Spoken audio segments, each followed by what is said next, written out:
But all the some people like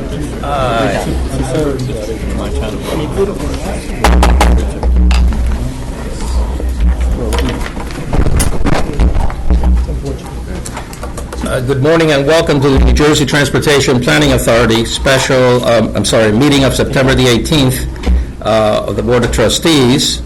Sherman Palmer was unable to join us today, and I'm honored to be sharing today's meeting on his behalf. As a reminder to all members, the microphones around the table are very sensitive, and this meeting is being taped and webcast. Before we start today's meeting, I'd like to recognize some new board members here with us today. First, I have Nicholas Kant, over here to my left, who joins us as an alternate trustee from the Governor's Authorities Unit. Nicholas, we look forward to working with you, and also like to welcome Mike Russo, Mike, the new NJDOT alternate to the board. Mike has some big shoes to fill with the retirement of our good friend Dave Kuhn, and we're sure he is up to the task. We wish Dave great retirement, Dave. I'm glad to see you back already. Can't stay away. Can't stay away. I should also note that there is a new chairman of the Port Authority of New York and New Jersey, Kevin O'Toole. He's also a new trustee here at the NJTPA. And Lou, please extend our warmest welcome to our new chair. Will do. To start the meeting today, I would like to ask Beverly Morris to read the Open Public Meetings Act. Bev? This is to advise that in accordance with the Open Public Meetings Act, Chapter 231, PL 1975, adequate notice of this meeting has been forwarded to the Newark Star Ledger, the Asbury Park Press, the Courier News, the Daily Record, the Home News Tribune, the Jersey Journal, and the New Jersey Herald. It was posted in the Essex County Hall of Records in Newark and on the bulletin board of the Lieutenant Governor in Trenton. Thank you very much, Beverly. Let's please all stand to salute the flag. I pledge allegiance to the flag of the United States of America and to the republic for which it stands, one nation, under God, indivisible, with liberty and justice for all.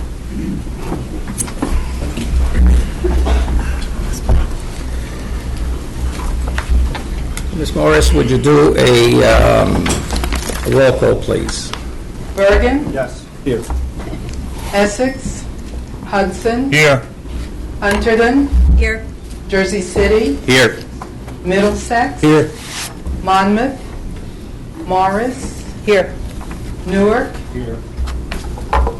Ocean? Passaic? Here. Here. Sussex? Here. Union? Here.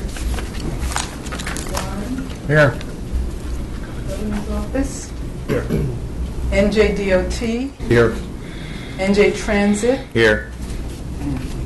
Authority? Here.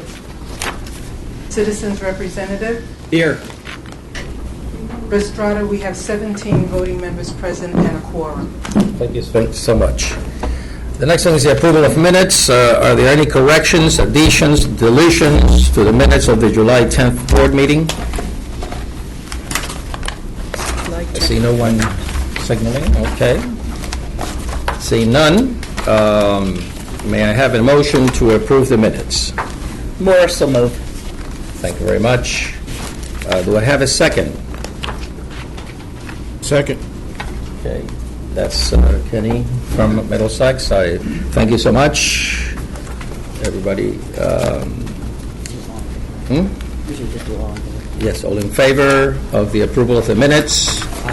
Stay by saying aye. Aye. I don't hear any nays. This is an opportunity if there's any nays. Thank you. I'd like to take this opportunity to present the chairman's report. This is Peter Palmer's report, who was not able to be here today. In a few minutes, we'll be hear from Roger Cohen, is the future of automated vehicles. While the future is always uncertain, we can be sure that the emerging technologies will have dramatic impacts on the way people and goods move through our region, our state, on our country, and the entire world. Of course, technology has been changing and improving automobiles since the day they were invented. From airbags to satellite radios to blind spot detentions, cars are constantly changing due to technological innovations. I'm proud to say that the New Jersey Transportation Planning Authorities has always embraced technology as an important way to address some of our region's greatest challenges. To see that, just look at one particular action item on today's agenda: approval of the Congestion Mitigation and Air Quality, the CMAQ funding for transportation, clean air measures, TMAQ for short. Under this program, federal funds are used for a variety of projects, including upgrading trucks in order to reduce harmful emissions that degrade the region's air quality. This is particularly important in the port area, including my hometown of Elizabeth. That's my hometown, not Peter's. As you'll hear in the Planning and Economic Development Committee report, this round of TMAQ funding also will retrofit several marine vessels, and it would also be used to optimize traffic signals in several corridors, cutting down idling time and emissions while improving the flow of traffic. So this is one of the ways that we're funding technological improvements to improve our region. Plan 2045, Connecting North Jersey, our long-range plan update, talks about many more exciting ways new technologies may shape the future. You'll hear more about the plan from Mary Kay in a moment. But of course, the future also presents us with many difficult challenges. Over the past few weeks, we have seen a dramatic impacts of hurricanes, Harvey and Hurricane Irma.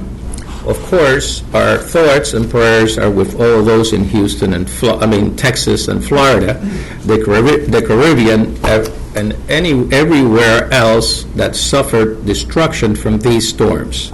Here in New Jersey, all of this extreme weather served as a grim reminder of the effects of Superstorm Sandy, which hit our region nearly 5 years ago. Sandy damaged our regional transportation system, swapping roads and rails alike.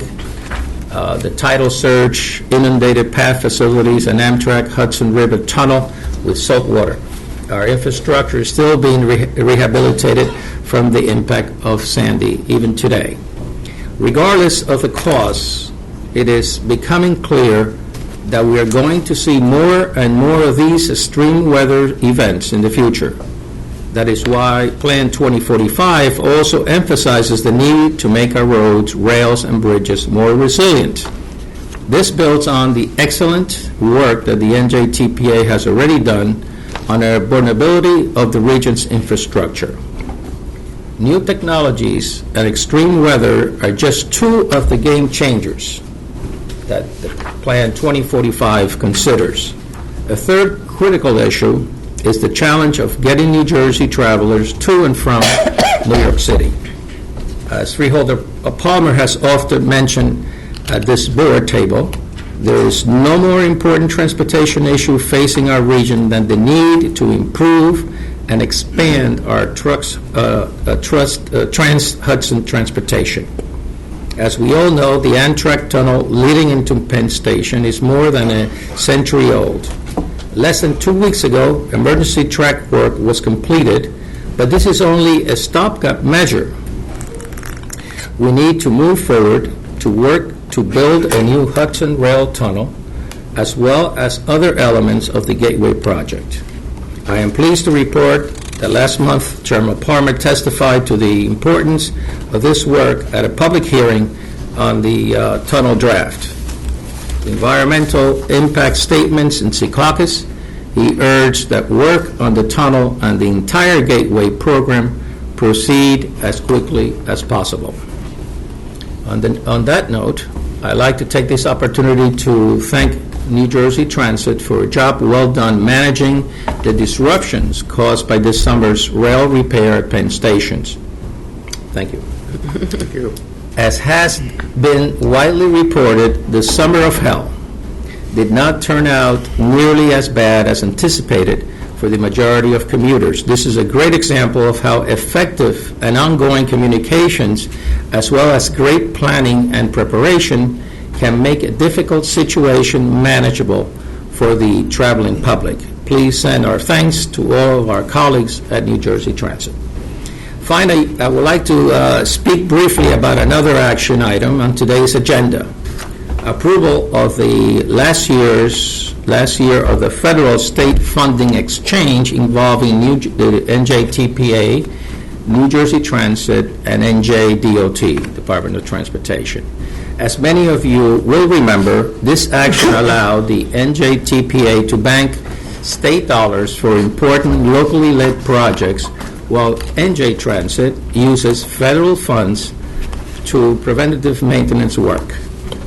While the exchange has been beneficial in many ways, it also raised concerns, particularly when the Transportation Trust Fund was frozen last year, causing projects with state funds to be shut down.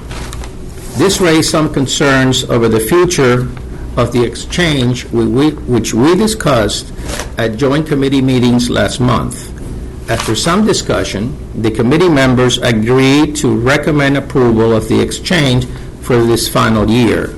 There is no plan to renew the agreement at this time, but we, of course, are open to future funding arrangements that are beneficial for our region and help us move important projects forward. And that concludes my comments.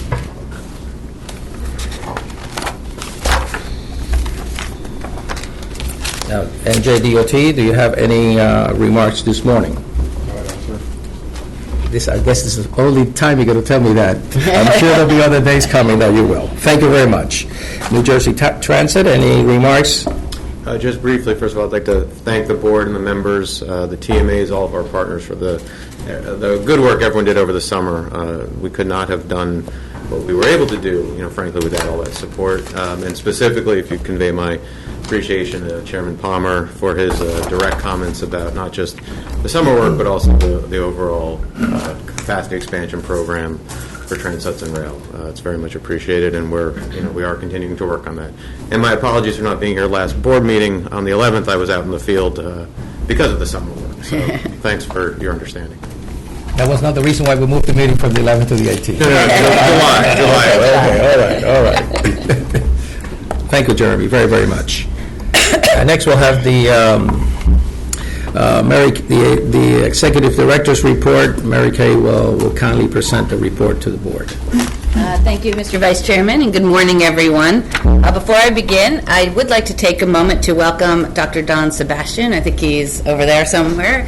Dr. Sebastian, as many of you know, did a presentation to our board a few months ago, and one of his key responsibilities at NJIT is he oversees the Innovation Institute, NJII, as well as NJTPA. So we're excited that he's here to hear today from us as we talk about autonomous vehicles. As the Vice Chairman said, we have Roger Cohen here from PennDOT. So lots of good energy and synergies here today as we talk about one of my favorite topics, and that is the draft of Plan 2045, Connecting North Jersey, our new regional transportation plan.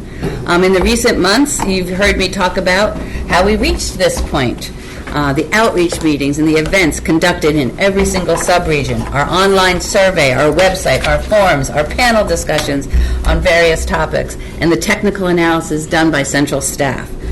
In all, more than 3,000 people had direct impact into this plan, either in person or through our online efforts. And thousands more heard about this plan through our social media and web presence. You'll see and hear more about that in a moment.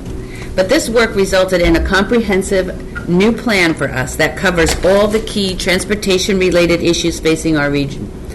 It offers guidance for our investments and planning process that we oversee here at NJTPA. In addition, it draws upon the work that we've done through the last 5 years with Together North Jersey, linking transportation to those critical, broader initiatives, making our region, and you've heard me say this so many times, more competitive, more efficient, more livable, and more resilient. We sent a preliminary draft to our partner agencies in August. They responded with some suggestions and comments that we did put into the revised draft. And this revised draft, each and every one of you will be getting on Wednesday. So the full board and RTAC will be getting that. After further refining that, we will release the draft to the public on October 7th. So the rest of the public should look for this report to come out on October 7th, where we'll have a 30-day public comment period that ends on November 9th. A public meeting will be held November 2nd. I think we're doing it right here, but that will be in the notice. The comment period will also cover the 2018 to 2021 Transportation Improvement Program, as well as our air quality conformity analysis. So there's a lot going on in that 30-day period. The plan, the TIP, and conformity will be considered for adoption at our next meeting on November 13th. So when you get that draft later this week, please take time to review it and provide feedback so we can finalize the draft as we go into the public comment period. Excuse me. I want to stress that updating the regional transportation plan is a requirement to keep our region eligible for federal funding. Only projects and project concepts that are identified in this plan are eligible for funding. But it's really about more than that. It's more than meeting that requirement. The plan is where NJTPA helps our region prepare for an uncertain future. We do this based on the knowledge of current trends and conditions and trying to anticipate those game changers that are out there that are coming our way and that will impact each and every one of our lives. The presentation you'll hear in a few minutes from Roger Cohen from PennDOT is a dramatic illustration of the challenges and opportunities that we are facing in this region. Automated vehicles aren't science fiction. They will be on our roads in a few short years. How we deal with them could make the difference between efficient new travel options that support our transit network or a fleet of cars that really just overwhelms the traffic on our roadways. We need to make wise decisions. Further illustrations come from life-changing and the tragic events, everything back to September 11th to Superstorm Sandy, Hurricanes Henry and Irma, and now we have Jose and Maria kind of swirling out there too, are stark reminders of this as well. We face a future likely to have more extreme weather events and other potential serious threats. Hardened and well-maintained infrastructure will help us endure and recover more quickly. But as you all know, infrastructure has a long lead time. Improvements can sometimes take years to implement. Someone must look to the future and begin to assess and prepare for that future and know what we need. And that is why metropolitan planning organizations like the NJTPA are given that important responsibility to prepare these long-range plans. Without some direction and vision for the future, we will not be prepared to meet these challenges. And just as important, we'll also be unprepared to take advantage of the opportunities for our region to enhance the quality of life of each and every one of our citizens, to grow our economy, which is so critical to everyone sitting around this table, so that our region can continue to prosper as the economic engine that we know it is. So that's a lot to say. Please read the plan when it gets on your desk. Plan 2045 has an index of specific projects as well as strategies and guidelines for preparing for the future. Again, it's an important document, and I ask that you review it. And just to stress that, as you're going to see this little video that we put together, because we want you to understand that there have been thousands of people that are ready to do this or have been part of this plan. So if we could just spend a minute, you don't have to move, it should be right there, and it is.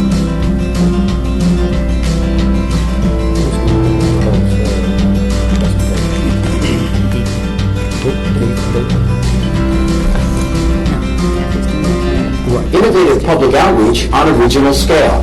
The NJTPA conducted a comprehensive outreach program for Plan 2045, Northern and Central New Jersey's next long-range regional transportation plan. Plan 2045 outreach included colorful pop-up booths at community events and interactive public workshops, as well as specialized public engagement aimed at kids and teens, young adults, English as second language residents, and low-income residents of Newark and Patterson. The NJTPA, with active participation by its board and sub-regional staffs, personally spoke to more than 2,500 residents about improving safety, enhancing public transit, easing traffic congestion, and improving connections.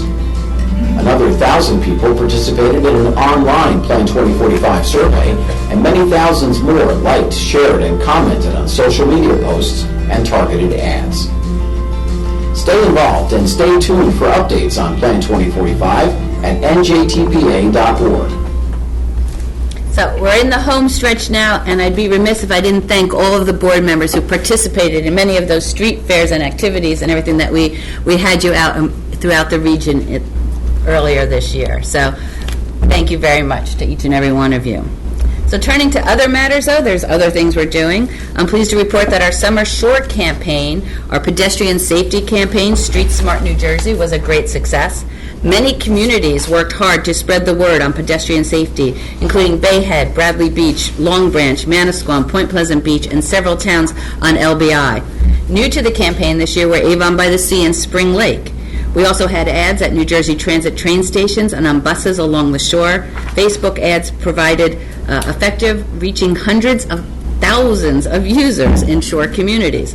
For example, one ad that we put out about how speed affects distance while you're traveling, we've used that here before, had nearly 90,000 views. So the Street Smart message is getting out there, and thanks to all of those that participated in our short campaign being such a success. We're now working with our transportation management associations on several fall Street Smart campaigns. The campaigns are underway at Fairleigh Dickinson University and Teaneck. They're underway in Rahway and in West Windsor. Other campaigns are slated for Boonton, Passaic, Hackensack, Princeton, Westwood, and Manville, getting there to our 100 communities, hopefully, in the next year or two. These and other campaigns will be coordinated with Walk to School and Halloween safety activities. I should also note that the TMAs have two of our TMAs have gained a lot of experience in conducting campaign. Heart and Trans Options are sharing their knowledge with other TMAs, but they're also available to work directly with your communities that might be interested in a Street Smart campaign. So, as always, let us know if you need more information or if you know some towns that would like to get involved in Street Smart. Another activity of note since our last board meeting is the launch of the outreach for the Morris Canal Greenway study, which is developing a plan to create a world-class greenway closely aligned with the path of that 102-mile historic canal. Staff, with consultant support, held 3 municipal outreach meetings recently, one in Wharton Borough in Morris County, Washington Township in Warren County, and Bloomfield Township in Essex County. At these meetings, municipal and county officials provided great input on that we can use for the future of this greenway. Last Thursday, we held our first Morris Canal Working Group meeting since the study began. The meeting was at the Central Railroad of New Jersey Terminal at Liberty State Park, and the working group really helped us shape the vision for this plan and articulate the goals for the study that will be closely involved in over the next few months. There are many other central staff activities. There's a handout in your book, so if you have any questions, want to know about anything else that's going on, please refer to that. One final announcement, our Together North Jersey task forces will be meeting in October. Again, that topics of efficient, resilient, livable. The Efficient and Resilient Task Force will meet here on October 11th from 10 to noon. Our competitive task force will meet here on October 11th also, but from 2 to 4, and the livable task force on October 27th from 10 a.m. to noon. Notices have been sent out. You can get more information, RSVP, or let us know if you have any question. Mr. Chairman, that concludes my report. Thank you very much. Now we turn to our presentation for today. I'd like to introduce Roger Cohen, the Policy Director for Pennsylvania Department of Transportation, who will discuss how regions can and should be preparing for automated vehicles. Roger is no stranger to New Jersey, having grown up in the Oranges and worked for the Bergen Record and the Port Authority of New York and New Jersey. He has served as policy director for PennDOT for the last 2 years, and during that time, Pennsylvania has emerged as a leader in laying the groundwork for automated vehicles.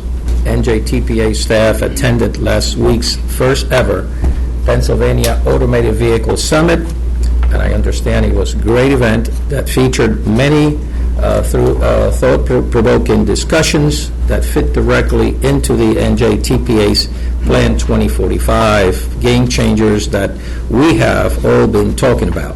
This is something we need to be thinking about here at the NJTPA, and we're pleased that Roger could join us this morning. Please welcome Roger Cohen. All right. Thank you very much, Chairman Estrada. This really is a homecoming for me. I was born in this city. I went to school in West Orange, graduated high school in Summit.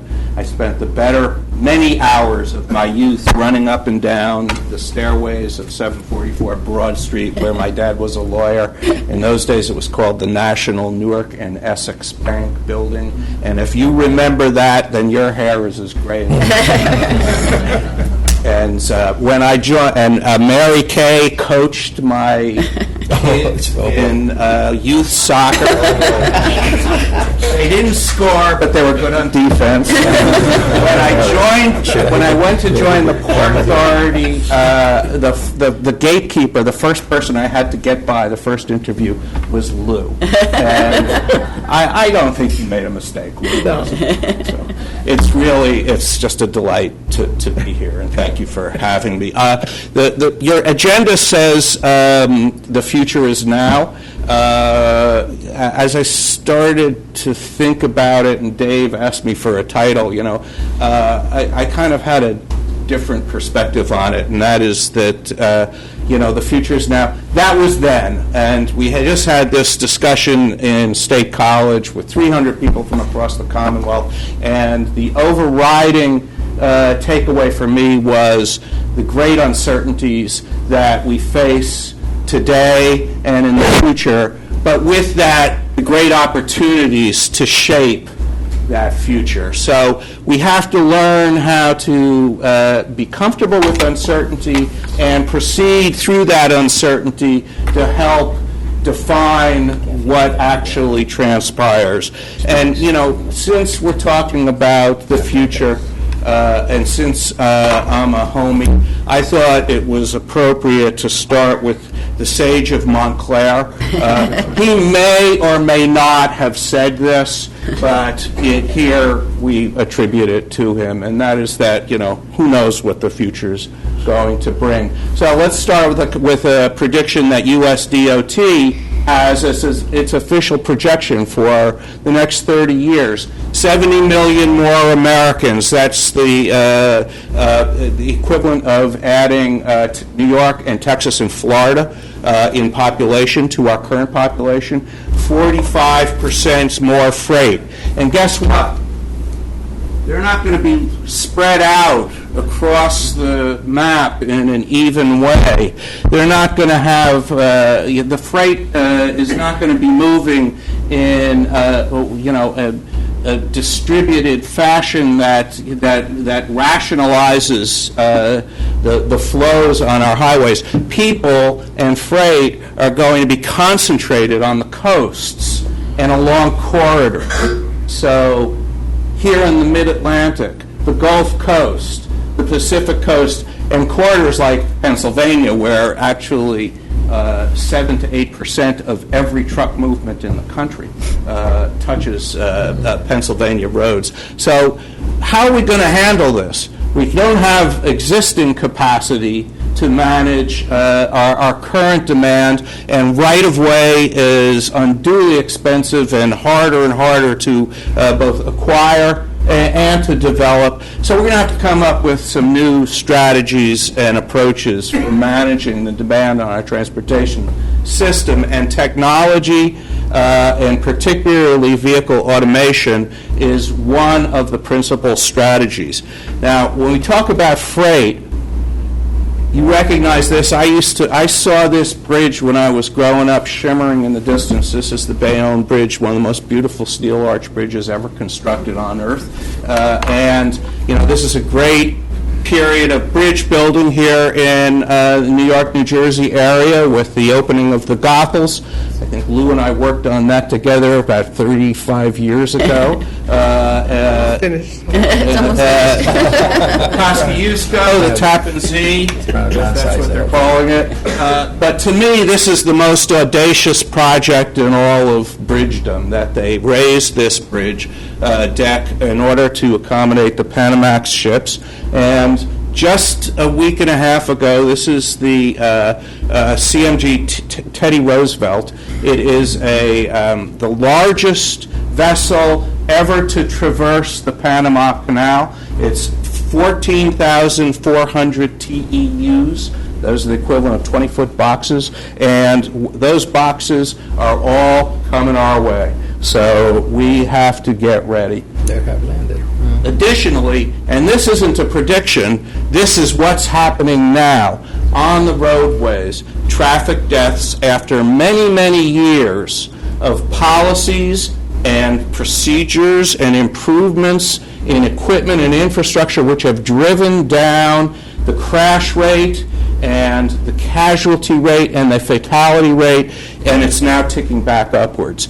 And some people say, well, the economy is improving, there's a lot more vehicle miles traveled, but this actually is a VMT-based statistic that we're seeing on a VMT basis, a slight upward tick after many years of coming down. On an absolute basis, the last couple of years have seen a dramatic, shocking increase. Something like they've gone from 35,000 deaths a couple of years ago now to upwards of 40,000 deaths last year, according to NHTSA. Pennsylvania, by the way, we're very proud of the fact, actually, in absolute terms, reduced our death toll on the highways by about 1%. But nonetheless, this is a very, very serious public health crisis in America. The largest cause of death for children age 5 and up, and young adults upwards to 40 years old. It's also, that doesn't even account for the long-term effects on the people who are injured, the rehabilitation, and the short-term acute care.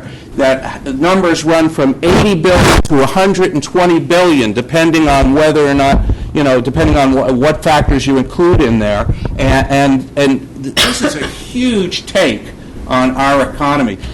I just read an article in the New Yorker, just this current issue, about people who are behind the wheel who cause deaths, and many of them, we forget about them. They're actually shattered for their lives. So we're losing some of the most productive capacity in our society to the continuing, ongoing scourge of vehicle crashes. And the thing about vehicle automation is that it takes the human being out of the equation in driving decisions and actions. And 94%, according to the National Highway Traffic Safety Administration, NHTSA, 94% of fatalities on the roadways are caused by crashes in which the critical cause, that means the one, there sometimes is a chain of causes, but the one critical element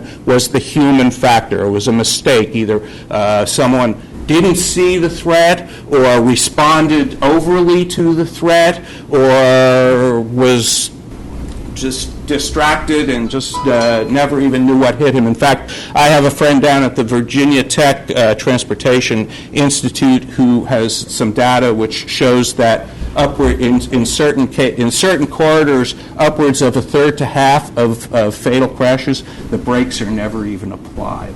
So if you can take the human being out of the driver equation, you are going to be able to greatly reduce, to hopefully a vanishing few, vehicle crashes. So when we talk about vehicle automation, what's the benefits that come to us for doing this? Well, first of all, safety, and I just explained that. The automated system does not get distracted, it does not get fatigued, it certainly doesn't get drunk, and it actually has a wider scope of perception than the human, and it responds more rapidly, more decisively, and more precisely than any human does. But there are many other things that come with HAVs. We call them highly automated vehicles. That's the term that NHTSA has been using. The increase in mobility. Now that and now that Lou and I are now older than we once were, we think about these things more.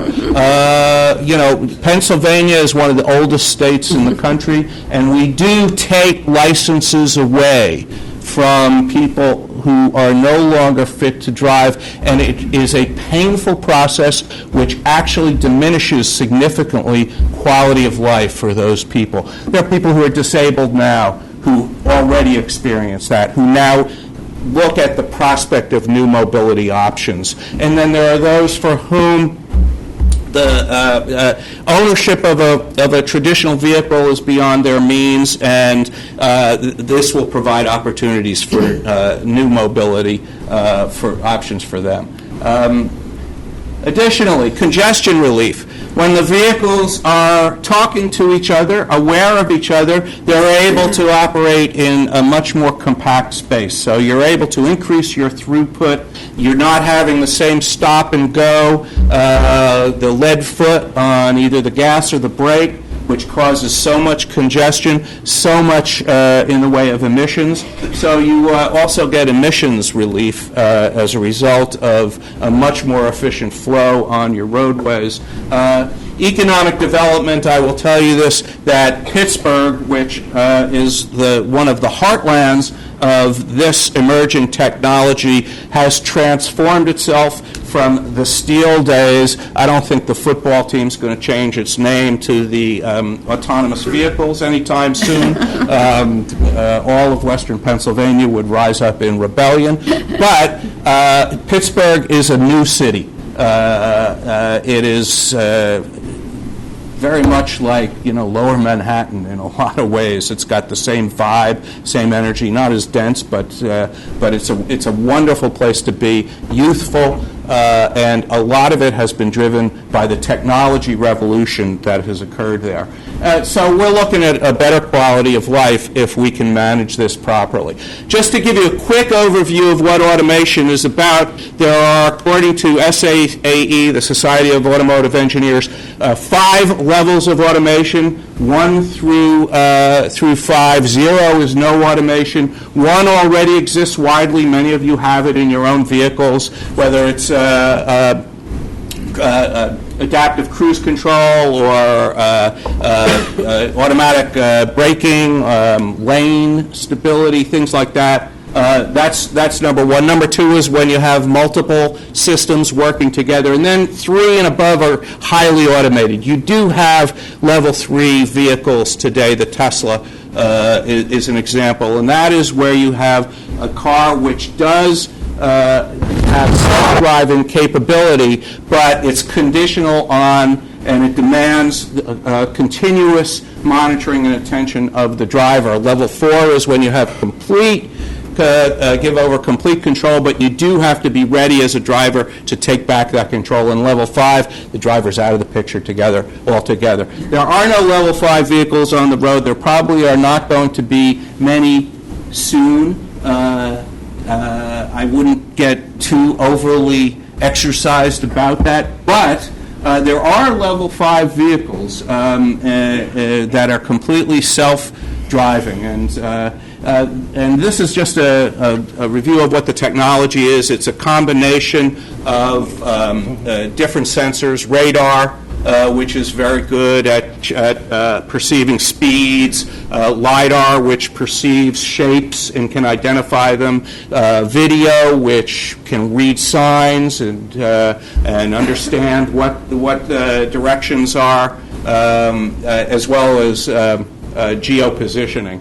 And these things then are all this data which is coming in at huge volumes per instant is fed into central processor, which is in the car. Your car really is becoming a computer. And through the use of algorithms, which are shared from vehicle to vehicle and are improved as testing proceeds, they make decisions about what they're seeing, what's going on in the road environment around them, and how to respond.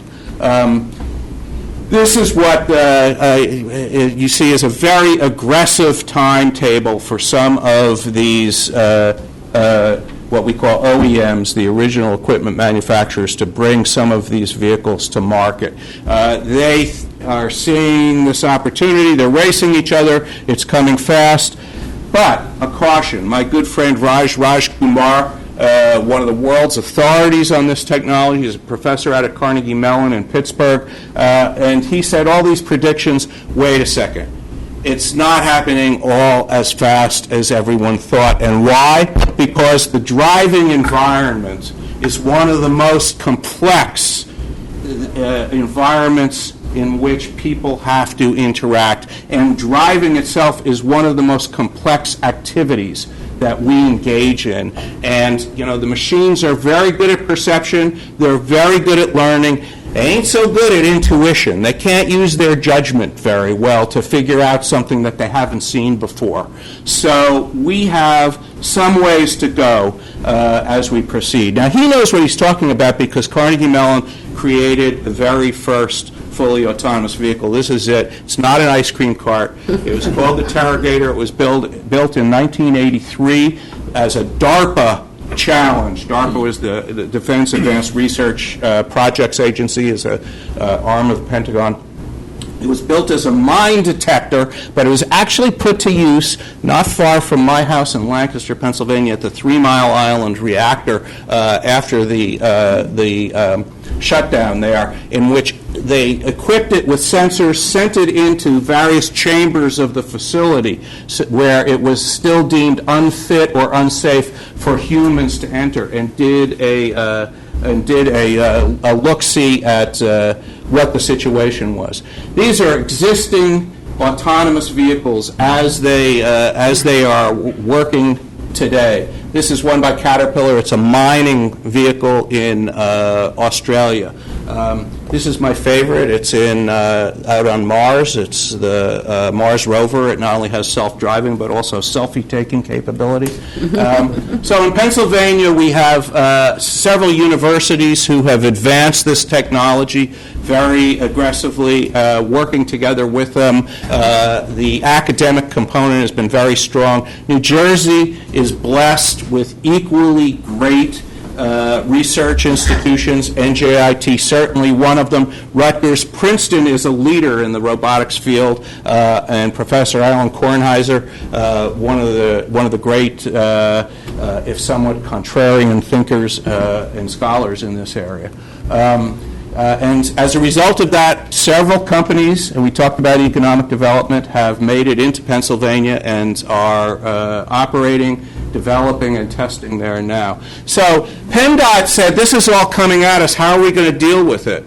The first thing we needed to do was to change the law. Our law allows for autonomous vehicles of any vehicle to operate on our roads as long as there's a licensed driver in the driver's seat. You don't have to have your hands on the wheel. You don't have to be doing anything but let the system work. And that's the basis on which testing has proceeded today. But the developers want a much wider scope, which would include things like, no driver at all, no steering wheel, things that NHTSA doesn't even actually allow for today. So we have model legislation that we've presented to the legislature. It's still working its way through. And one of the things we did was bring together stakeholders from federal, state, local governments, advocacy groups, our academic partners, and the OEMs themselves, and created policies for governing testing on the roadways. Last year at this time, we finalized our policies. I was the chair of that task force,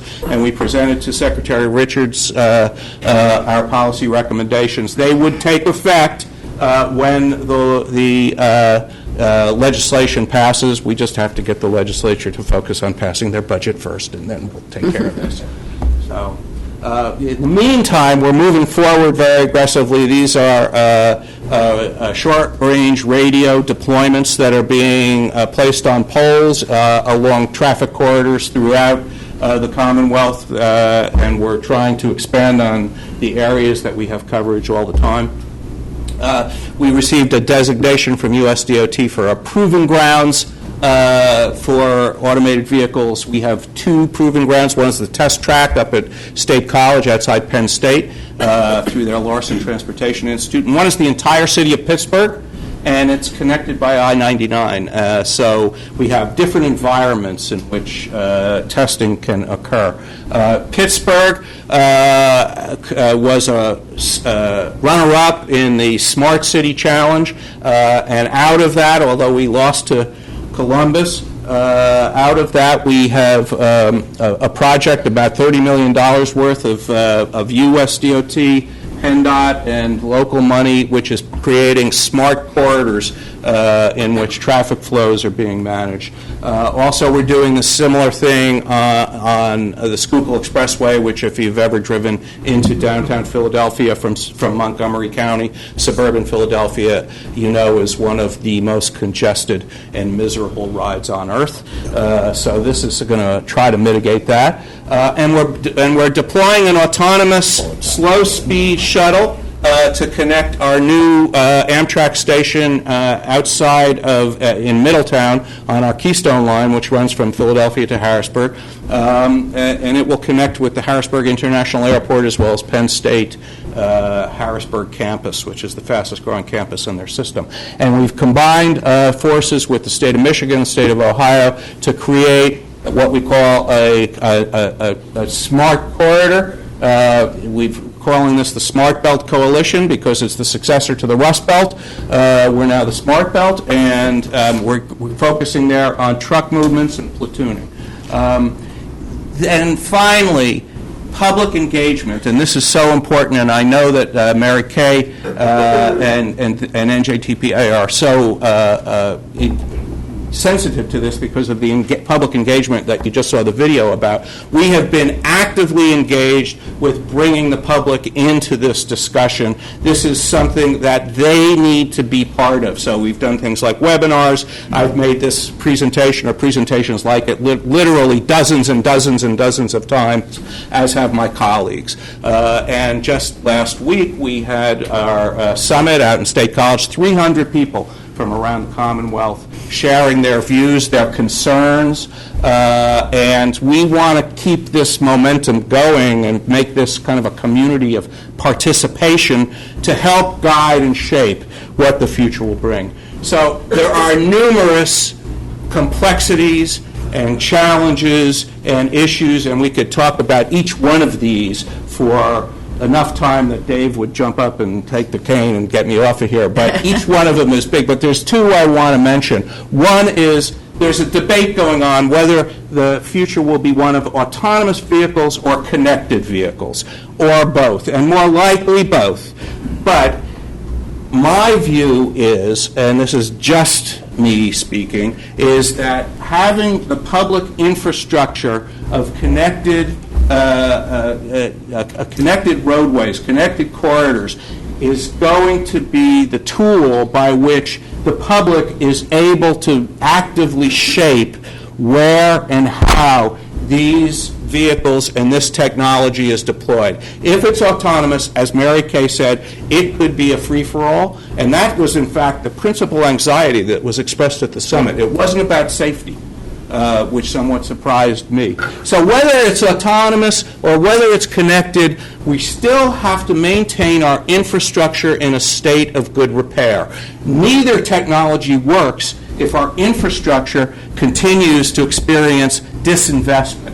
The sensors can't read stripes that are faded, or signs that are banged up, or potholes that distort, the surface of the roadway. It undermines the effectiveness of the technology. So that brings us back to where we always are. How are we going to fund this important role of maintaining a state of good repair. And there will be revenue impacts. We're going to electric vehicles as part of this, so it means the gas tax is going to already a lower yielding source of revenue is going to hit a cliff. And at the local level, if you have parking, if you have ticketing revenue, which you depend on, which undoubtedly you do, you can expect that those revenue sources are going to decline in the future.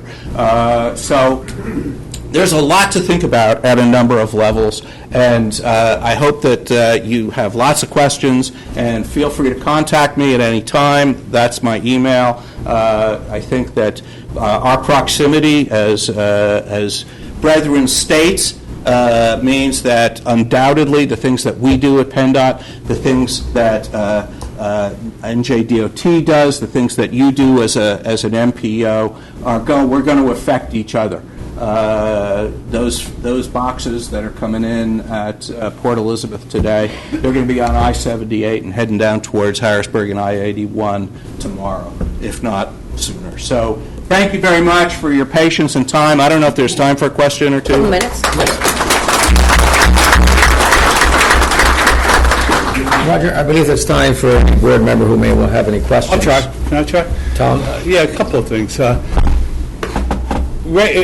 cars now routinely break down or need repair, whether, it's brakes, gas line, or whatever. And you don't know it until you put your foot on the brake and you hear a squeak or something like that. Like with the automation, is there going to be like a natural breaking down of the technology that you won't know until it affects you while you're driving? There's going to be a lot of breaking down of technology, but you will know it beforehand because the vehicle will be smart enough to let you know it. So that's an important difference.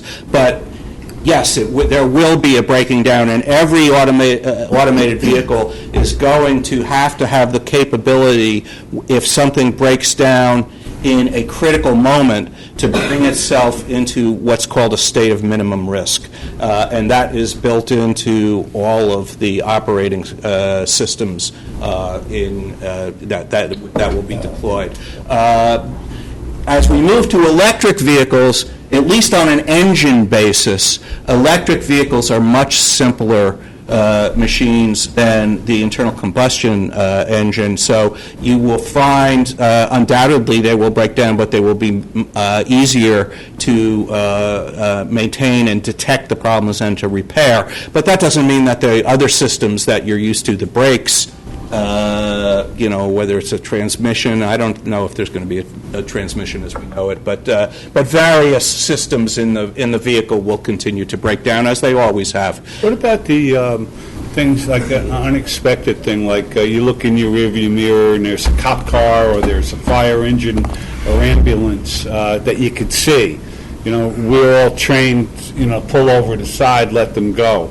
Those kind of things. Well, actually, work zone safety, which is a huge issue for DOT, and is one of the areas that's going to improve dramatically. Another is first responder response to first responder traffic as it moves, because systems will be built in to be able to detect that. In fact, up at State College the other day, Volvo had a truck that it is developing which is able to read beyond the sight line when there is an incident ahead. And because trucks take, when you have 80,000 pounds, you don't just hit your brake and stop. They're able to now, half a mile out, begin to apply the brakes, knowing what's up ahead based on the read that they're getting from connected infrastructure and incident management vehicles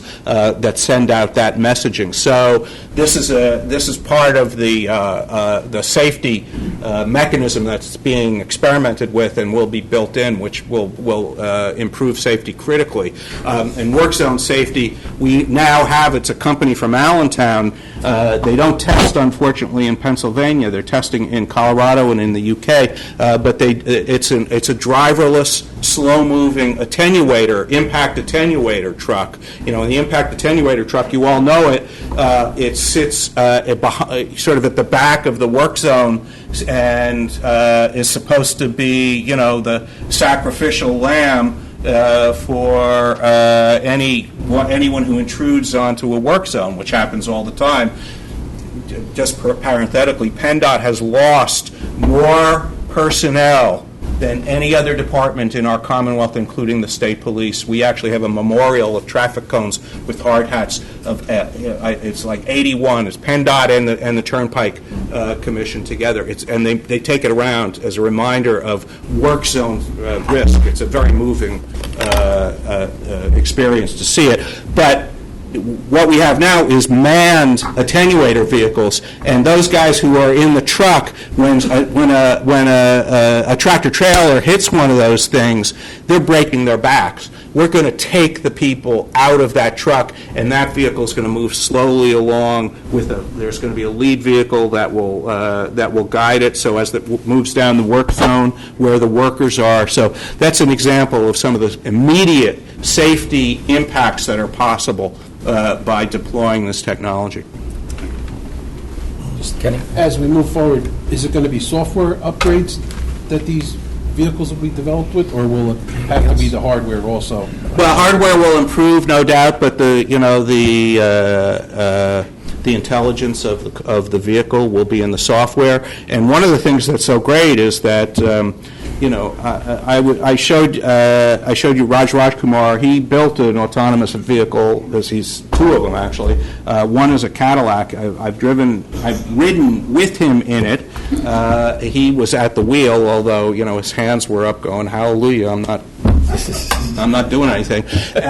It's a little bit like when Mary Kay's and my kids were first driving around Glen Ridge. It's a little clunky and a little, but but unlike our kids who had to learn from the start, knew nothing, just like we all did. We had to learn from the start, knew nothing. These vehicles are teaching each other because the software shares the experience and the knowledge gained. And so, as you have that sharing, you have sort of a system-wide improvement in response and operation.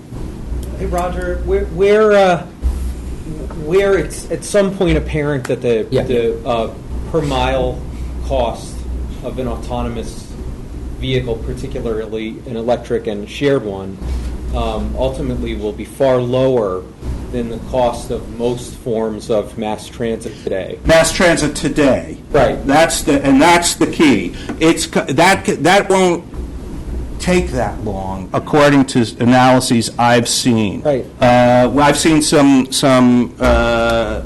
analyses which show the price of a shared ride fleet driving down the cost of a ride to Center City, Philadelphia, going to half of what it costs to ride on SEPTA. And if that's 10 cents a mile, then your typical 20-mile. So transit. Here's the thing. Right. Transit is toast unless transit gets out in front. And one of the things is BRT, bus rapid transit. Big opportunity for transit. Intercity transit. New Jersey has a huge opportunity there to connect all of the small and mid-sized cities. I remember trying to get by NJ Transit bus from Hackensack to Newark one day, and it took like all afternoon to do it, and it was just a miserable experience. So we have opportunities to really improve transit services if we do this smart. Can I just ask the back of my question, which was, has Pennsylvania begun in any way to modify its general directive in terms of funding with greater bias towards roads in anticipation of the popularity of this? No, it hasn't happened yet, but it's your point's well taken. I mean, we've got to get moving on this. In fact, among those 300 people who were at State College the other day, we had a very disappointing turnout from the transit agencies. And we had, SEPTA we wanted SEPTA to actually be presenting, and they chose not to. And the Port Authority, which is Pittsburgh Transit, they operate the buses in Pittsburgh, they're called the Port Authority, did not come. And most of our small transit agencies did not come except for a few. And to me, that was a bad sign that, this is a head-in-the-sand response. Okay. Yes, sir. Roger. Oops. Me, I'm an old man. The real challenge here is privacy. It is a real challenge. It is a huge challenge. Absolutely. I bought a new car in June. And so far, it's taken me 3 months to learn how to use it. I got an email the other day that told me to bring my car in to check my airbag. And I looked at all the things on the checklist. Somebody knows everything I do, every place I go, and all this, and I don't know if I want that information available, and who has access to it. And as this goes on and moves forward, the issue of privacy and what you do yourself is highly risky and at stake. There's three issues. Who owns the data? How is it shared? And how is the privacy protected? Each one of those is, and how is it protected against hacks? So there's a cybersecurity element. All four of those are immensely complex. They are, frankly, above my pay grade as a state official. They are really a federal issue.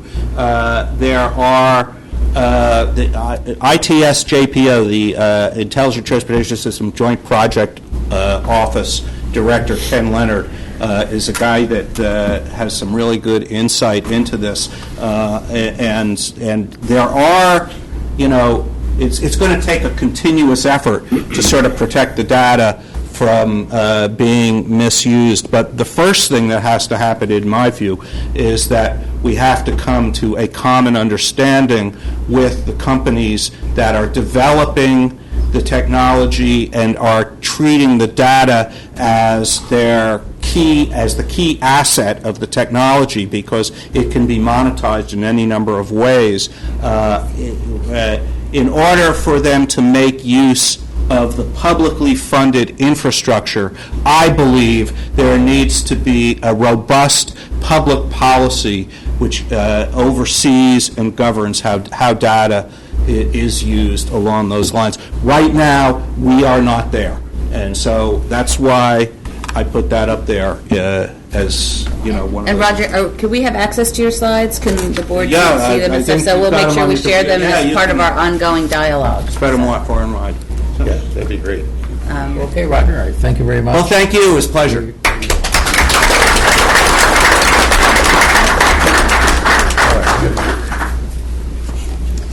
Now we'll begin with the committee reports, and first we'll start with my committee, actually, the Project Prioritization Committee. I'll give my report.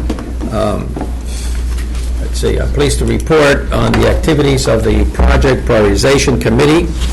At its meeting in August, the committee considered two action items that are on today's agenda. First, the committee recommended board approval of action item number 1, which concerns endorsement to the state's fiscal year 2018 capital program and the FY 2018 amendment to the Memorandum of Understanding for the exchange program funds. The amendment covers the fifth and final year of the exchange under the agreement, which covers the fiscal year 2014 through 2018.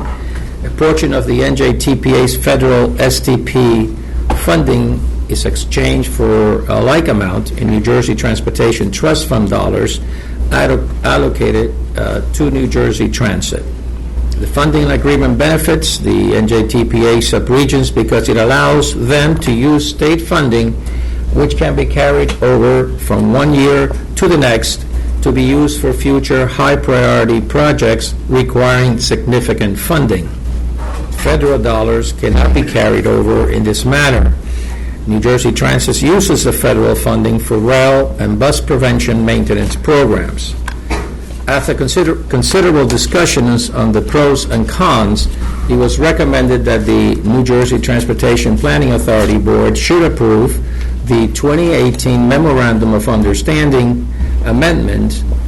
This is the last year covered by the MOU. The amount of this year's exchange is $70 million for the NJTPA region, and this is reflected in the fiscal year 2018 Transportation Capital Program, which this action also will endorse. Next, the committee recommended approval of a policy recommendations for including revenue for third-party sources for federally funded projects in the Transportation Improvement Program, or TIP. This action responds to a recommendation by the Federal Highway Administration in the NJTPA last certification review. In order for the TIP to properly demonstrate physical constraints, FHWA asked us, of course, the New Jersey Transportation Planning Authority, to be able to document funding commitments from third party, which include transportation agencies not represented on the NJTPA board, non-transportation federal and state agency, local governments, nonprofits, and private entities. Under this policy, these third parties would be required to provide documentation showing that funding for a particular project is committed and reasonably available to support projects through construction without interruption. Third-party documentation may take the form of a resolution, a page from an agency's capital program, a letter from the CFO or CEO, an active TIFIA application, or a letter from a city, county, or agency serving on the NJTPA board. And this is listed as action item number 2. And that completes my report. And next, item number 1, the year 2018 amendment to the Memorandum of Understanding for the exchange of program funds for federal fiscal year 2014 to 2018, and endorsement of the 2018 Transportation Capital Program. May I have a motion to approve this resolution? So moved. Is that Kenny? No, it was Somerset. Somerset, I'm sorry. Walter. Okay, can I have a second? Morris, move it. Morris moves it. Thank you very much. Is there any comments on this particular item number 1? None. Beverly? Warren County, just would like to comment, just like to say I'm pleased to see, as I often speak when we speak about these funding sources, that the Route 57 and 519 project is still moving forward with the 2020 anticipated construction date. It's very important for Warren County. I like to bring that up just to keep that in mind as this continuously reaches the top of our list as one of our highest accident intersections in Warren County. So as long as I keep seeing that move forward, I'm going to keep voting yes. So I'm going to vote yes. Thank you, Chairman. Okay, thank you so much. Beverly, can we have a vote, please? Bergen, Yes. Hudson, Yes. Hunterdon, Yes. Jersey City, Yes. Middlesex, Yes. Morris, Yes. Newark, Yes. Ocean, Yes. Passaic, Yes. Somerset, Yes. Sussex, Yes. Union, Yes. Warren, Yes. Office, NJDOT, Yes. J Transit, Port Authority, Yes. Citizens Representative. Yes. The motion is carried.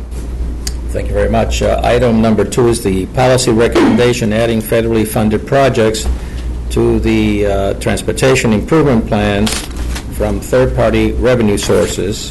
May I have a motion to approve that resolution? Morris will move it. Morris will move it. Thank you so much. Passaic, second. Say. Passaic seconds. Thank you very much. Any questions on that before we go to a vote? Okay.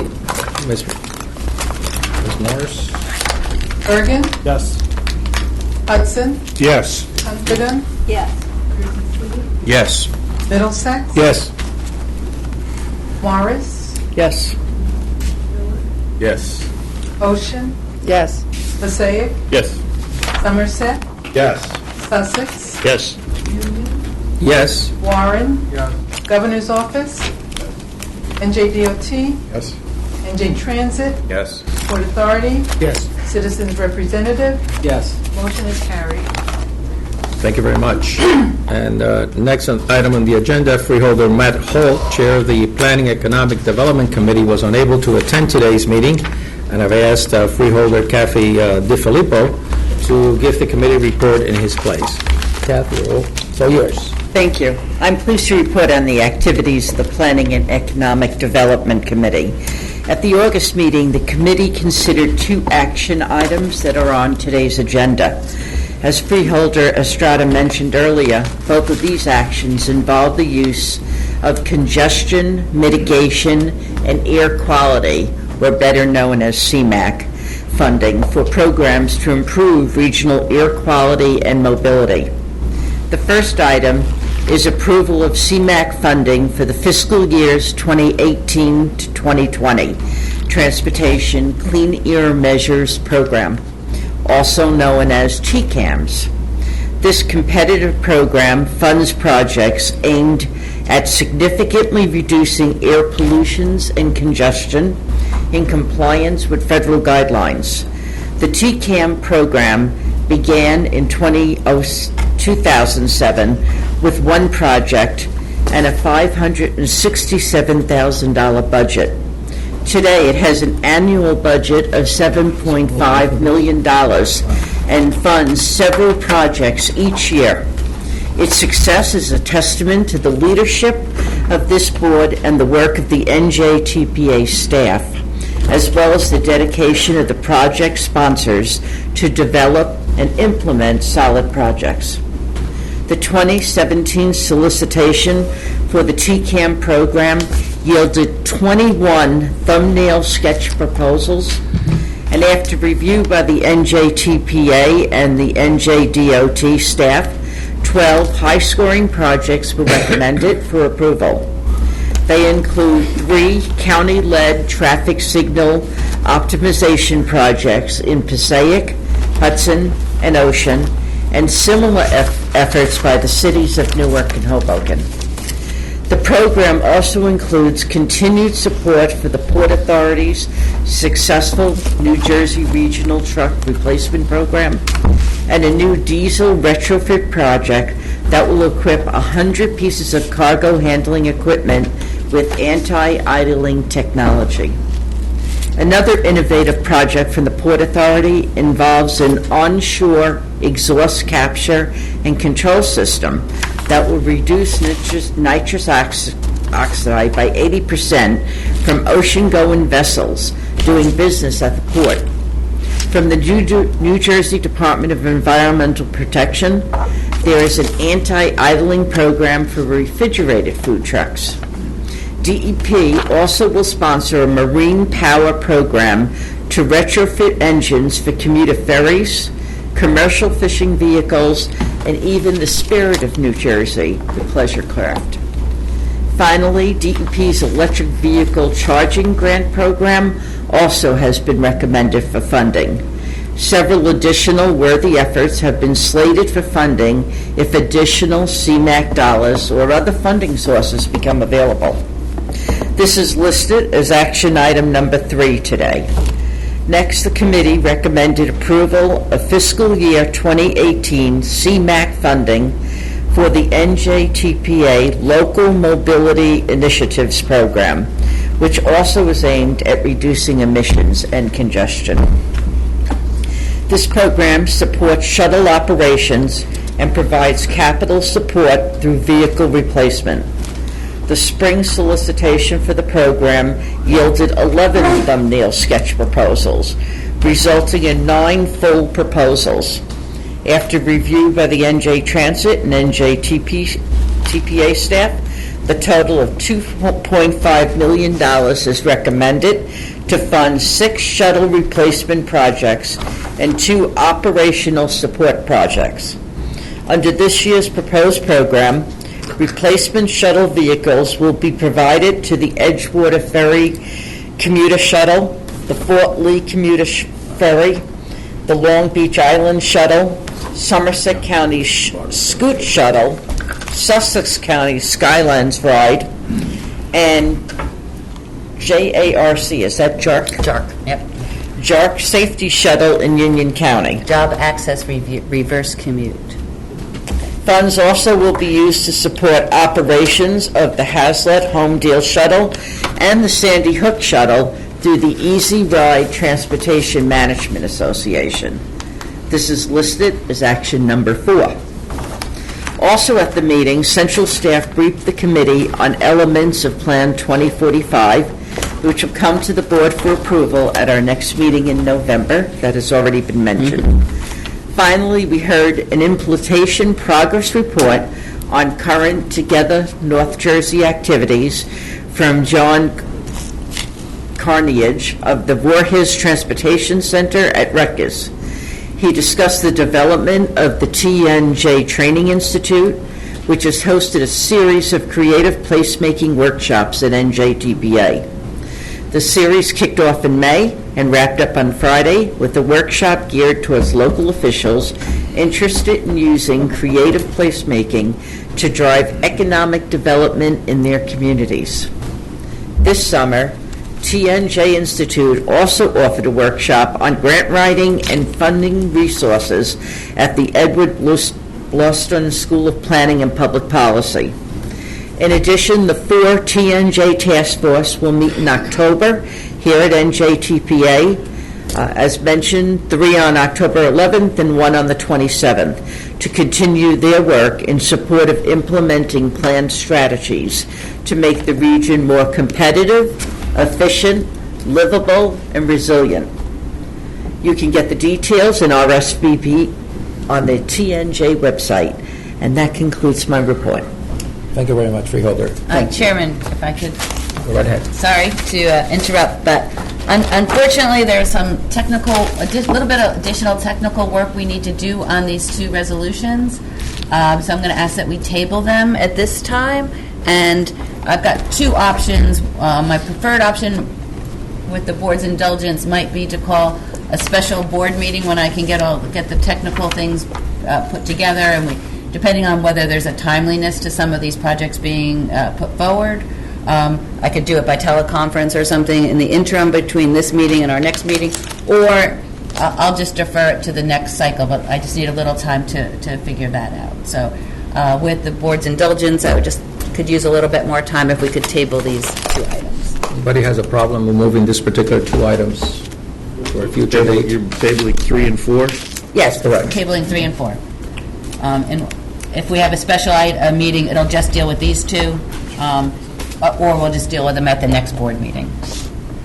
Okay, seeing none, what we'll do is, if any of these items will become something that needs to be dealt prior to the next meeting, then we'll have a teleconference to handle that. If not, then we'll be part of the next meeting. Thank you. Sorry about that. Thank you very much. Next is the freight initiatives, and now I'll call upon John Bartlett, Freeholder John Bartlett, Vice Chair of the Freight Initiative Committee, to give the committee's report. Thank you, Chairman. Freeholder DeFilippo filled in for Freeholder Holt, and I'll fill in for Freeholder DeFilippo. I am pleased to report on the July meeting of the Freight Initiatives Committee. At the meeting, the Port Authority highlighted recent developments in several areas. First, the committee was joined by Beth Ann Rooney, who provided details on the recently completed Bayonne Bridge Navigational Clearance Project, which we saw a picture of earlier in the program today. This work increased the air draft clearance under the bridge to 215 feet in order to accommodate the new mega-sized ships heading to Port Newark and Port Elizabeth. The project follows the Port Authority's work to deepen the channel, and the additional clearance now allows the ports to handle ships carrying up to 18,000 TEUs. Through these efforts, our region's ports can receive more goods than ever and maintain their competitive advantage versus other East Coast ports. The Port Authority is also working to enhance port operations by encouraging the deployment of truck appointment systems and expanding on-dock rail capabilities. Next was a presentation by Damon Jericho of Hatch, the lead consultant for the 30-year Port Master Plan covering maritime facilities in Newark, Elizabeth, Staten Island, and Brooklyn. The master plan study considers technical requirements, financial models, and an analysis of environmental and community impacts. This plan builds on the advantages of a port system that enjoys a large local market with a huge population of consumers. It also addresses challenges such as finite land space inside the gate, aging land site access, roadway congestion, and community concerns. Ahmed Ismail from the Port Authority's Planning Department was the third presenter. Mr. Ismail briefed the committee on a new Goods Movement Action Plan, or GMAP, because everything has to be an acronym. GMAP initiative that addresses truck navigation and route restrictions. The Truck Navigation Initiative is developing a geodatabase of New York and New Jersey regional truck routes. So far, the database contains over 100,000 records.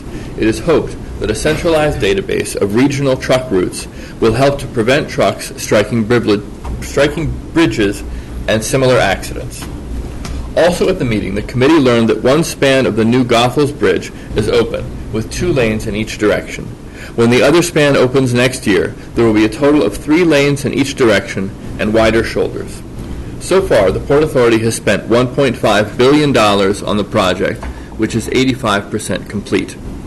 Also, the Port Authority is working with NJDOT to determine a preferred alternative for the Missing Links project, which aims to connect exit 14 on the Turnpike with the Goethals Bridge and routes 1 and 9. Mr. Chairman, that concludes my report. Thank you very much, Freeholder. And now we'll have, let's see. Dave Barron. Dave Barron's will give us the update from the federal policy update. Thank you. Thank you, Vice Chairman Estrada. Since our last meeting in July, there have been some interesting developments related to federal policy, legislation, and funding, which is going to include a couple new acronyms, which I know everybody always likes to hear. First, some changes in popular competitive grant programs. USDOT has recast the Fast Lane program created by the FAST Act as the new INFRA program, new acronym number 1. That's short for Infrastructure for Rebuilding America. The INFRA program puts more emphasis on 2 factors in particular. The project's direct link to promoting economic activity and economic vitality, and also that the applications should have a significant commitment of non-federal funding as part of what the criteria they'll be evaluated on. In general, this program emphasizes safety and innovative financing such as public-private partnerships. The INFRA program will award projects in 2 categories: large projects, $25 million, over $25 million, small projects between $5 million and $25 million. 10% of the funds are reserved for the small projects, and in addition, at least 25% of the total for the program is designated to go to rural areas. So that affects its utility to New Jersey to some extent. USDOT is accepting applications by November 2nd for this program. Previous Fast Lane applications can be resubmitted, but they do have to show how they address the new updated infra criteria. USDOT also recently announced the availability of funding for the next round of Tiger grants. There's a total of $500 million being made available. Grant sizes generally range from $5 million to $25 million. Rural projects can ask for as little as $1 million. And again, the notice of funding emphasized project applications for projects in rural areas. Those applications are due October 16th. For both the Tiger program and the INFRA program, the NJTPA encourages any of its member agencies and subregions, as well as any other applicants in the region, to reach out to us as soon as possible if seeking a letter of support. We are happy to work with applicants to provide for support for projects that are consistent with the goals and policies of our long-range transportation plan. Next, following up on what we heard from Roger Cohen earlier, USDOT last Tuesday released updated federal guidelines on automated vehicles. These guidelines attempt to balance various factors surrounding the development and eventual deployment of these vehicles. They address concerns about having a single set of rules rather than a patchwork of varying state regulations. They also seek to safeguard privacy and use of personal data, as was discussed. They also look to keep all regulation and oversight of these vehicles with the National Highway Traffic Safety Administration, NHTSA for short, as is the case with current non-automated vehicles. On a related note, there's legislation on these vehicles working its way through Congress. On Friday, September 8th, the House passed Here's a new acronym for you, the Safely Ensuring Lives Future Deployment and Research in Vehicle Evolution Act, which for those of you who are not writing that down is the Self-Drive Act. The Senate's considering its own measure as well and may move something forward as soon as the middle of next month, and these bills deal with similar issues to the new guidelines and may affect the need for new regulations if they are passed. Finally, NJTPA staff is keeping track of the current appropriations process underway in Congress for federal fiscal year 2018, which begins October 1st. Last Thursday, the House passed an omnibus bill to fund all federal government operations for this upcoming fiscal year. That includes USDOT. The bill includes $900 million for work related to Amtrak's Gateway program, which obviously is an important priority of the region, as we've discussed already today. However, this process could also lead to potential rescissions. Percentages shaved away for several transportation-related programs, including possibly metropolitan planning. We're going to continue to monitor that situation. The Senate is looking to do its FY 2018 appropriations bill and come to an agreement with the House on the final package. So that is not certain yet, either the Gateway funding or any rescissions to any other programs. And thank you. That concludes the federal policy report. Thank you very much, Dave. And now, before we turn to the public participation portion of the meeting, I understand that Bergen County has an issue we would like to bring before the board. Thank you, Chairman. Thank you, Chairman.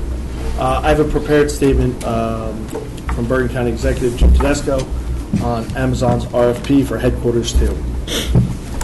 While most of the country is buzzing with excitement about Amazon's RFP, I strongly believe that our 13-county northern New Jersey region is a perfect fit for the need of Amazon's headquarters, more so than any region in the country.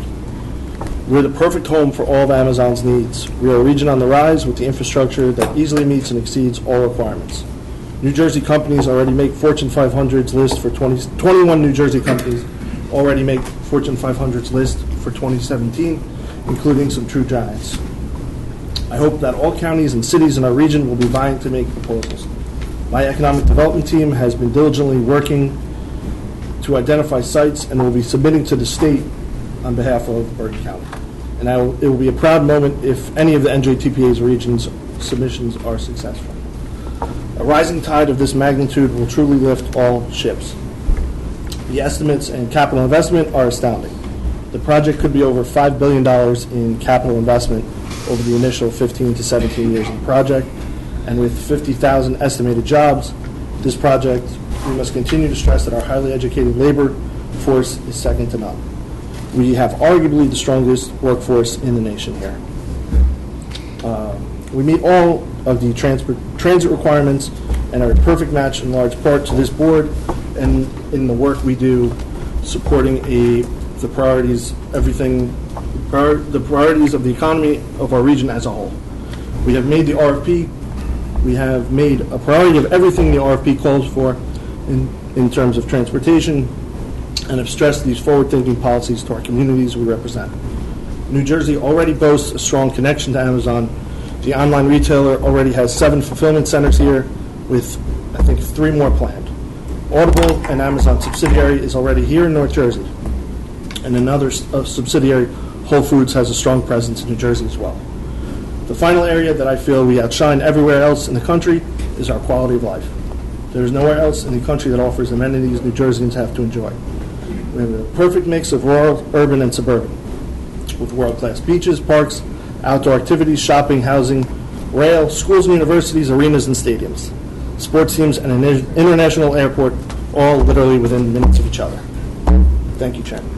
Thank you very much. I'm going to have Mary Kay give a few comments. I know that Mary Kay spoke to Peter on Friday afternoon. I spoke to him on Friday evening, and pretty much we agree on the issues going forward. But Mary Kay, I'll let you be the deliverer of the message. Yes, I mean, so the board knows what we're looking at. We're really just looking at some informal nod of the head that I work with the chair and the vice chair to put together a letter saying we think North Jersey is a great place to be under consideration. Share it with the governor's office, however that works, moving through this process.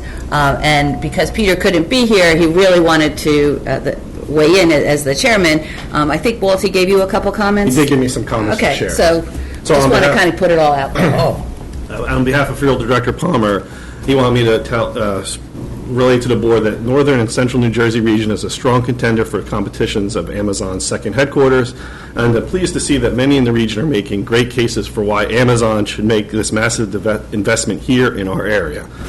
It's important to keep in mind, though, that this is not about one county or town or county versus another. It's about one region, our region, versus the rest of the country and even the rest of the world. We must work cooperatively to make this happen. We must speak with a single, strong, unified voice. I have asked the NJTPA staff to be ready to assist the interested parties with information about our transportation system, demographics, data, and et cetera. Mayor Kay assures me that they are ready, willing, and able to just do that. I like that last part. That was good.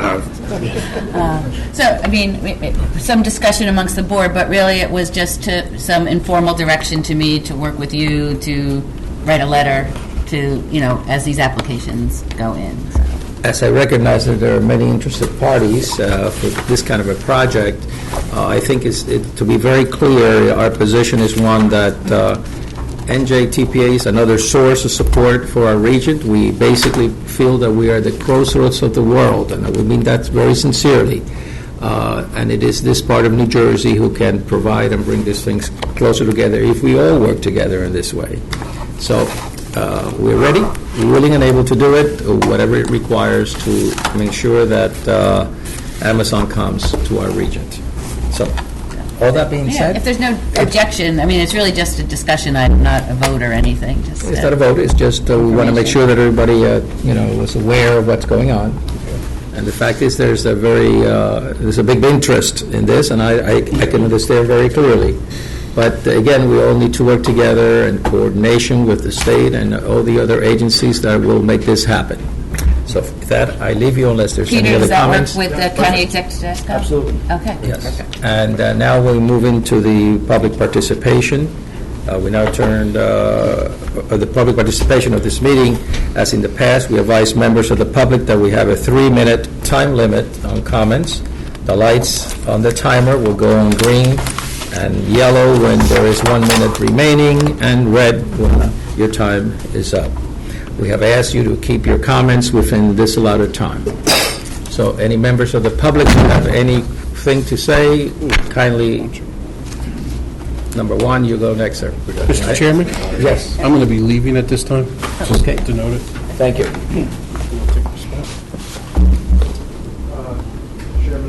Director Murphy, my name is Neil Weissman. Thank you for the opportunity to speak in support of widening the bike paths on the George Washington Bridge. You have copies of extended remarks. In 2012, I took on the Complete George advocacy when I learned that the Port Authority is going to rip out and restore the paths as part of a 7-year, $1 billion recabling, and as someone who leads 50 bike rides per year, I recognize the GWB's singular importance to the formation of any regional grid. This past summer, on Wednesday mornings, I now take a train. I take my bike on New Jersey Transit out to Ramsey. Great bike policy, by the way. Thank you. Where I join up locals for a 35-mile loop before biking back to Manhattan.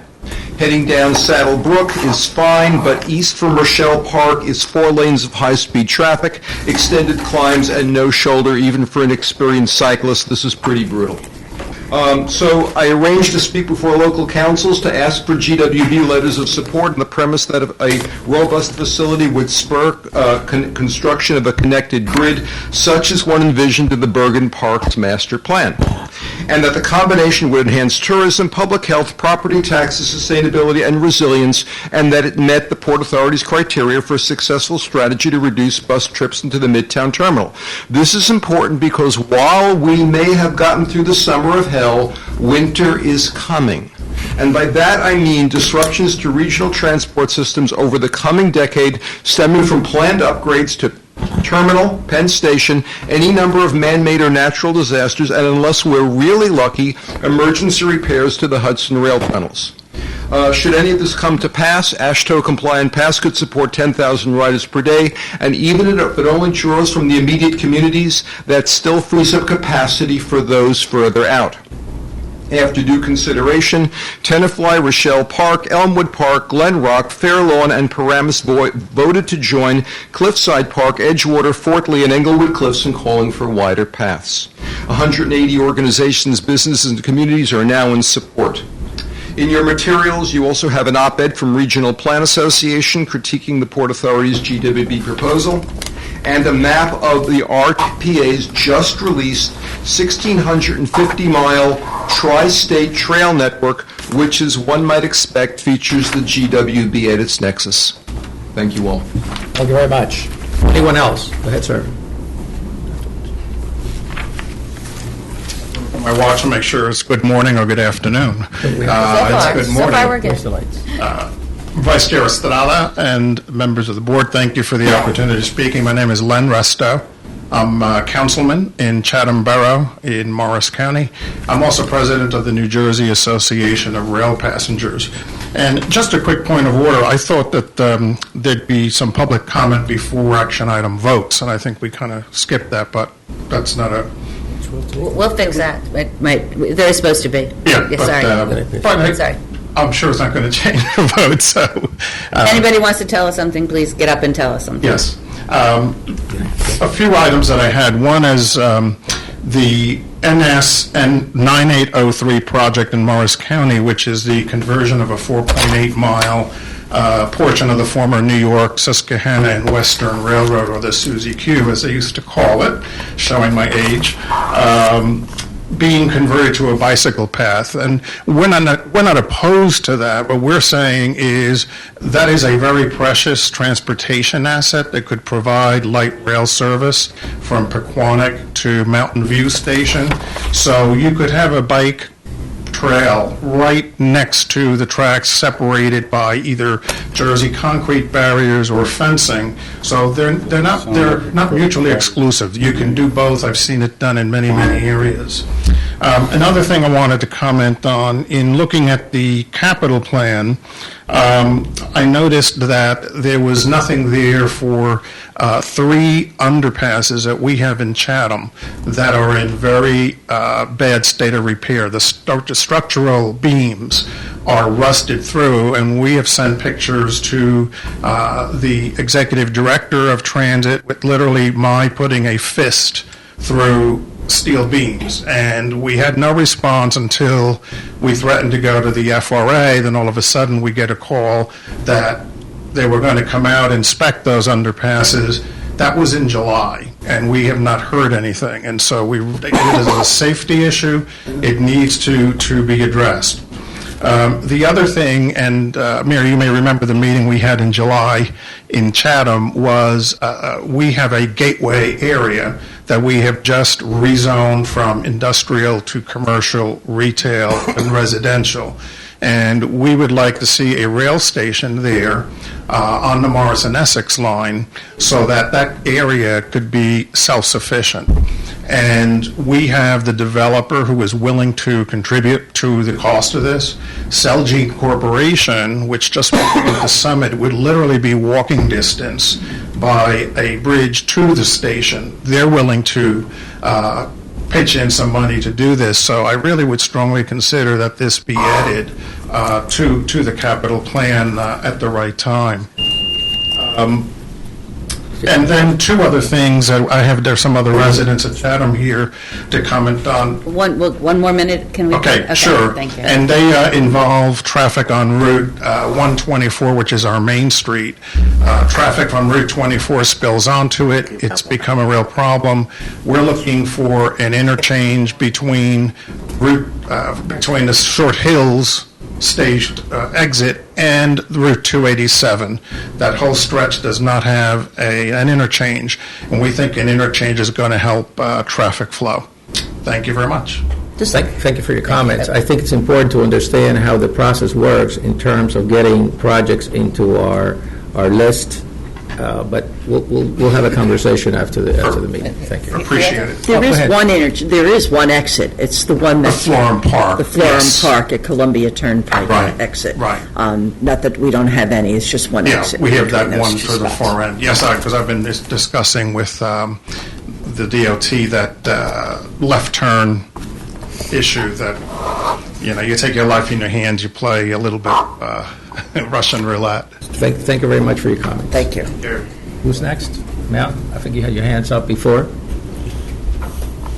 And by the way, I would like to apologize because I did miss that opportunity for public comments prior to voting.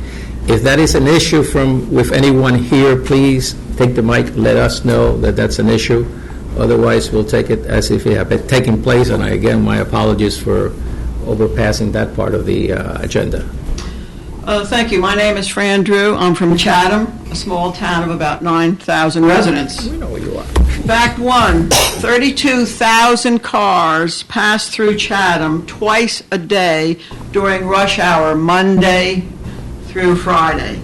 Fact two, how did this happen? 35 years ago, the mayor of Chatham conceded to the mayor of Madison, who did not want an interchange in Madison. All the traffic could exit Route 24 in Chatham. What a disaster. We knew it then, and we know it now. Even though the NJDOT started an interchange, they abandoned it. Fact three, when you drive west on Route 24, there are two signs posted within 0.7 miles of the exit to Chatham. They both tell drivers that want to go to Madison, get off in Chatham. Correct, I see that all the time. Fact four, on Route 24, the Chatham exit is 7 miles away from the next exit. This is the longest distance of any exit on Route 24. To solve this problem, an interchange needs to be put in Madison. Please tell me the name of your transportation expert. Continue your comments. Okay. I'd like to know the name of your transportation expert that you have at the NJTPA so that we can meet with them and talk with them. We have dealt with this problem for many, many years. 3 years ago, I stood before the mayor and council in Chatham and gave them these facts. And Mayor Harris said, that's my top priority. Nothing has been done. Nothing.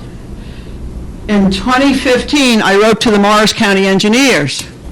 2 years later, in 2017, I got a response from Mr. Vitz, Morris County engineer.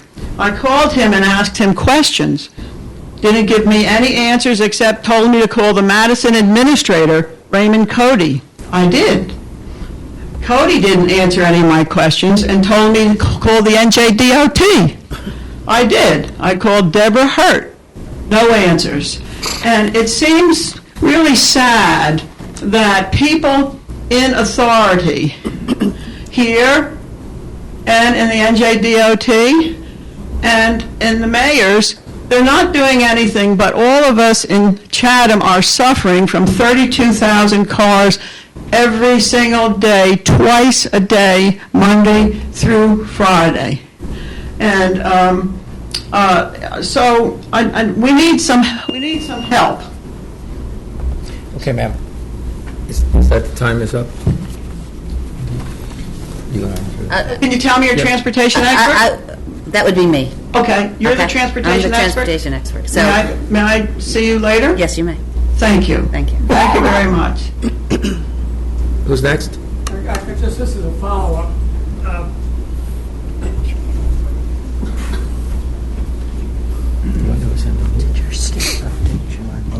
Would you mind if I follow up with a question? You have 3 minutes, sir. Anything you want to say? Sorry. My name is John Drew. I'm from Chatham. Also, the problem that Fran has just told you about or reminded you about is going to be getting much, much worse. These pictures show a 137-unit condominium project that's underway in the middle of Madison. And that's on Kings Road in Madison. There's another one on Park Avenue that's equally large. So the traffic through Chatham is going to continue to get worse and worse. But we're not asking you to help facilitate the coordination of the traffic lights to allow the traffic to move faster. No. What we're asking you to do is to make it even worse in Chatham as far as cars go, because that way it will encourage them to go on to the Morristown exit and come back instead of going through Chatham. I think that it's important that, at least in the meantime, if you don't want to work on creating a new exit in Madison, in the meantime, you can at least put out signs that show the alternative and the times that it would take to get to their destination in Madison, which, by the way, is growing rapidly in office development, so that the traffic gets worse every month. If you urge people to use the Morristown exit and come back to Madison, which is liable to be quicker if we make them slow down as much as possible in Chatham. We don't think we deserve all this interruption of our lives, the pollution that it causes, and the disruption of our businesses in downtown. I hope you can take this seriously into your considerations. Thank you. Thank you for your comments, sir, very much. Anyone else?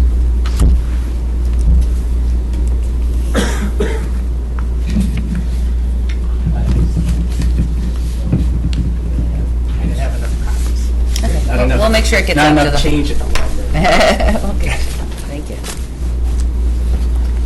Okay, I'm Tim Sevener from the Transit Village of Mount Tabor, a member of New Jersey Association of Rail Passengers, Len Resto's group, and also Lackawanna Coalition, and a green transit advocate for many, many years. And really, one thing I would like to comment on those projects, and just a general discussion. Before I brought to this committee the problem of the 24 train cuts on the Morris line that goes to Chatham. Okay? One of the reasons that you have all this traffic forced to take cars, our driving is increasing in New Jersey. It's now 46% of our greenhouse emissions. One of the reasons is because of the drastic cuts in New Jersey Transit rail service. 12 trains each direction for Chatham. That's a lot. That's every half an hour. These complexes, you have a shuttle, you could, from Convent Station to Florent Park. I mean, you got to get people off of the roads. We're not going to solve this problem with more cars on the road. So, in that light, I want to comment on some of these projects. The Fifth Avenue Bridge, Fair Lawn Avenue Bridge, on every bridge widening, we have to ask for bicycle pedestrian access be added. That really needs to be a requirement. Another project, 11415, Route 80, westbound, improved bicycle pedestrian access is added, which is what we need to do.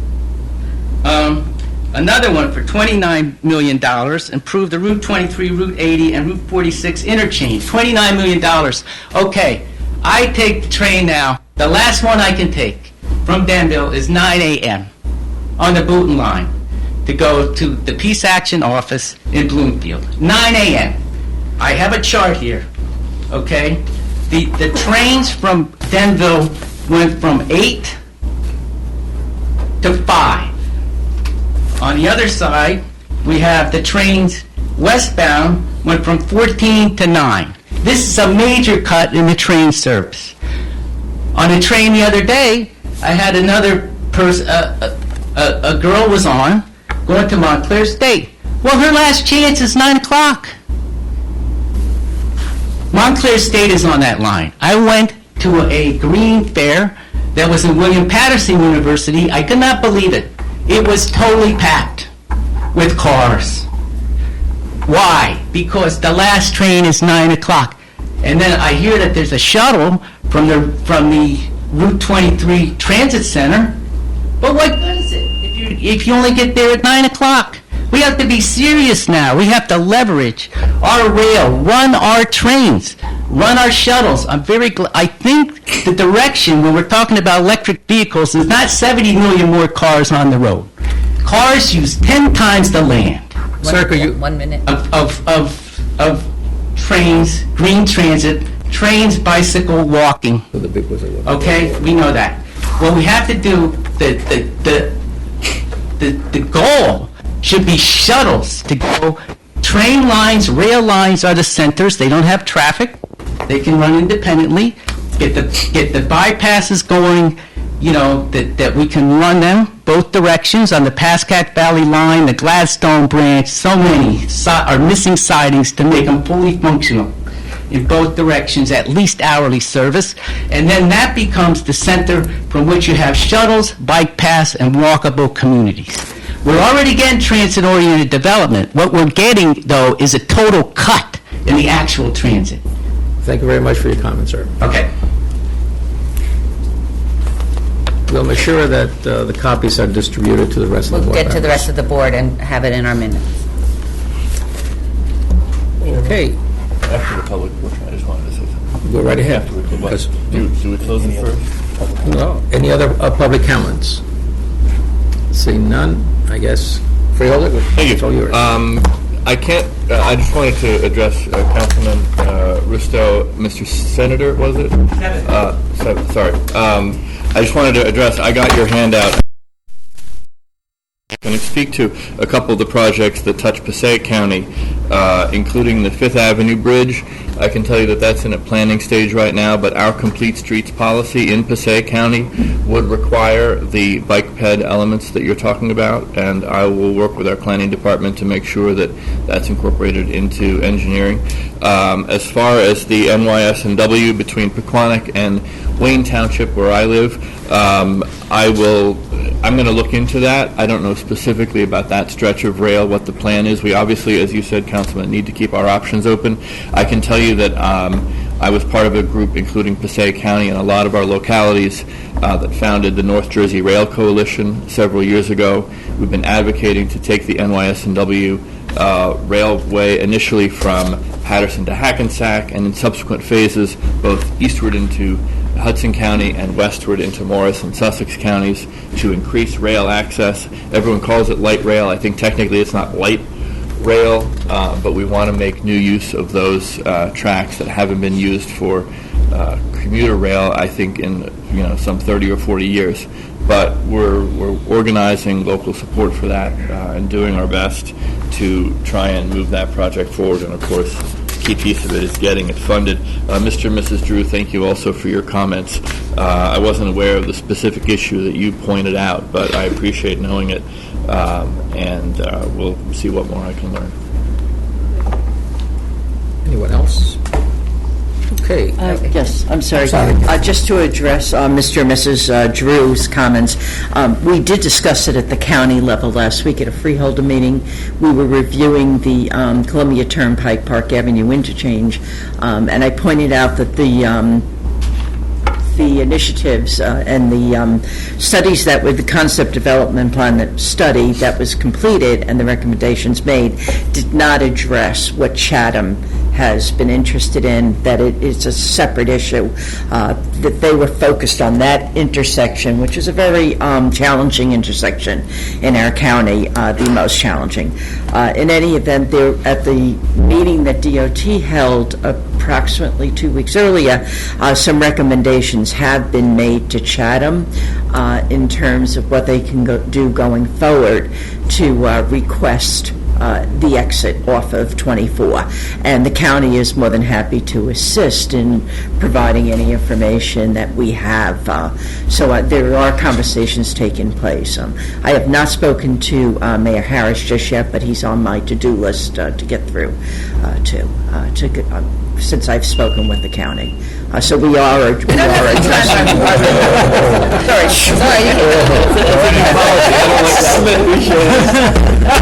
That's a brand new policy there. I don't know. Are you done, Kathy? I'm sorry. No, that's it. Thank you. My time is up. Anyone else with any comments? Okay, thank you all. The next meeting of the NJTPA Board will be held on November the 13th, 2017, at 10 o'clock right here in the 1 Newark Center, 17th floor. If there's no other comments, may I call for a motion to adjourn? So moved. Second. All those in favor? Aye. Aye. Thank you very much. Thank you. Any hear, any nays? So I guess we're going home.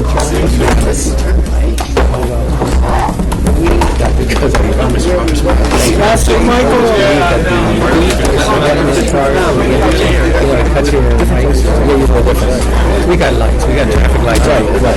Which is better? I'm used to numbers over. Give me my pleasure. I think we should get together, I could bring up staff, work with the county. Yeah, actually, Mrs. Drew wanted to reach out to me. I gave her my business card to set up a meeting, and it automatically would have the staff coordinate. Listen, Yeah, let me get together. They had the big hurricane 17 years ago. Which one was it? No, yeah.